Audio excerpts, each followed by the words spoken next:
Hello friends, আসসালামু আলাইকুম। আমার চ্যানেলের নতুন একটা পড়ার ভিডিওতে আপনাদের সবাইকে স্বাগতম।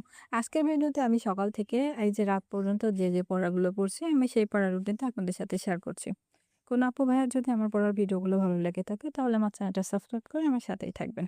তো পড়ার জন্য আমি সবার প্রথমে এখানে রুটিন তৈরি করে নিয়েছি। আজকে আমি পড়বো হচ্ছে বাংলা থেকে রবীন্দ্রনাথ ঠাকুরের যে উপন্যাসগুলো আছে সেগুলা, আর আগের দিনের কাব্যগ্রন্থগুলো রিভিশন দেব। আর পড়বো Bangladesh Asiatic society.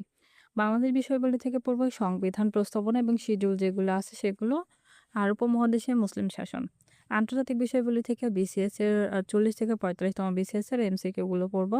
R primary heads and নিউগের একটা প্রিভিয়াস ইয়ারের কোশ্চেন পড়বো। আর ইংলিশ থেকে পড়বো ইডিয়মস অ্যান্ড ফ্রেজ ১০০টা, আর আগের দিন পড়ছিলাম সেগুলো আমি আবার নতুন করে রিভিশন দেব। তো সবার প্রথমে আমি এখন রুটিন করে নিয়েছি। এখন রুটিন অনুযায়ী পড়তে বসবো। এখন বাজে সকাল ৬টা। এখন আমি পড়বো বাংলা। আমি বাংলার জন্য পড়ছি হচ্ছে অবধূত বই থেকে। আজকে আমি পড়বো হচ্ছে রবীন্দ্রনাথ ঠাকুরের উপন্যাসগুলো, আর আগের দিনের যে রবীন্দ্রনাথের কাব্যগ্রন্থ যেগুলো ছিল সেগুলো আজকে আমি রিভিশন দেব। আমার কাছে জর্জ সিরিজের বই থেকে কিন্তু অবধূত বইটা বেশি ভালো লাগে, কারণ জর্জের বই থেকে প্রিভিয়াস এর অ্যাডমিশনের যে কোশ্চেনগুলো থাকে সেগুলো বেশি থাকে। বাট অবধূতে হচ্ছে চাকরির জন্য বেস্ট। আজকে রবীন্দ্রনাথের কাব্যগ্রন্থগুলো রিভিশন করতে আর নতুন করে এই যে হচ্ছে উপন্যাসগুলো পড়ে নোট করতে আমার প্রায় ৪৫ মিনিটের মতো সময় লাগছিল।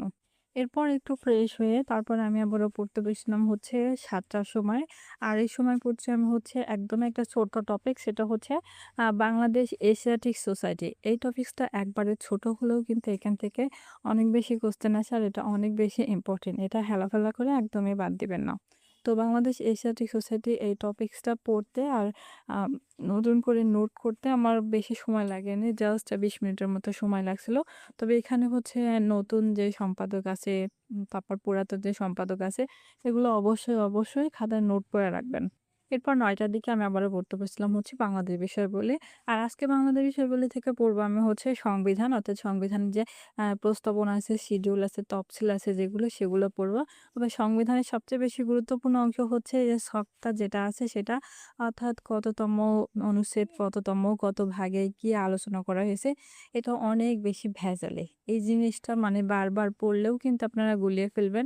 আমি জানি না কার কি হয়, তবে আমার কাছে অনেক বেশি গুলানো মনে হয়।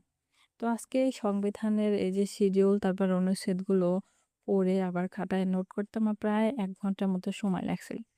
তারপরে আমি আর দুপুর টাইমে পড়ি নাই।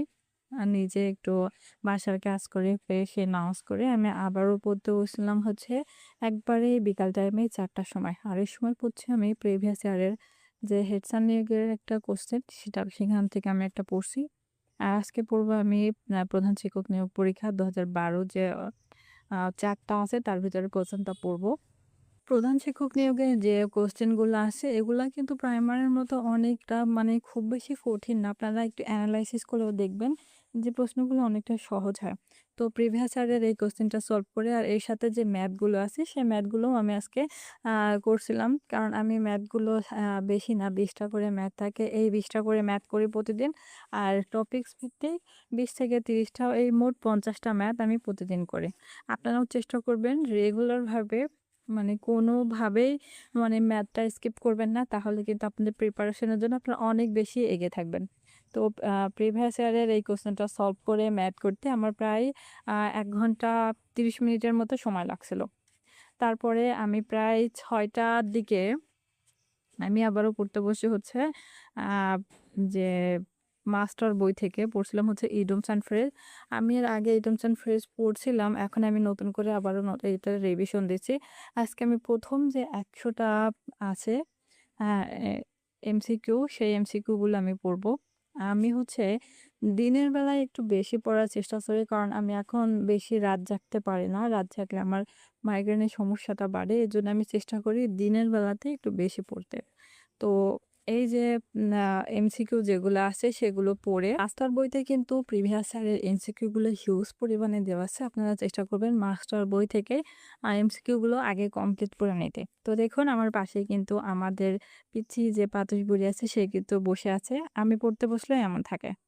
তো আজকে এমসিকিউ গুলো কমপ্লিট করতে সন্ধ্যার আজান দিয়ে দিছিল। তারপরে হচ্ছে নিজে উঠে একটু ফ্রেশ হয়ে উজু করে নামাজ পড়ে আমি আবারও চা নাস্তা খেয়ে পড়তে বসছিলাম। ৮টার সময় আমি পড়ছি হচ্ছে উপমহাদেশীয় মুসলিম শাসন এই চ্যাপ্টারটা। আর আমি পড়ছি হচ্ছে জর্জ সিরিজের বই থেকে। আপনারা কিন্তু বাংলাদেশ বিষয়াবলীর জন্য বেসিক ভিউটাও পড়তে পারেন। এটাও কিন্তু অনেক ভালো বই।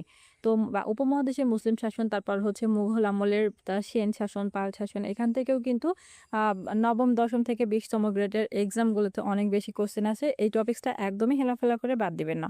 তো এই টপিকসটা পড়ে আবার খাতায় নোট করতে আমার প্রায় ১ ঘন্টার মতো সময় লাগছিল। তারপরে আমি ৯টার দিকে আবারও পড়তে বসি। আন্তর্জাতিক বিষয়াবলী। আর আজকে আন্তর্জাতিক বিষয়াবলী আমি পড়ছি হচ্ছে জর্জ সিরিজের বই থেকে। আজকে আন্তর্জাতিক বিষয়াবলী টপিকস পড়ব আমি ৪০ থেকে ৪৫তম বিসিএস, এই ৫ম ৫টা বিসিএস এর যে এমসিকিউ গুলা আসছে সেগুলো আমি আজকে সমাধান করব।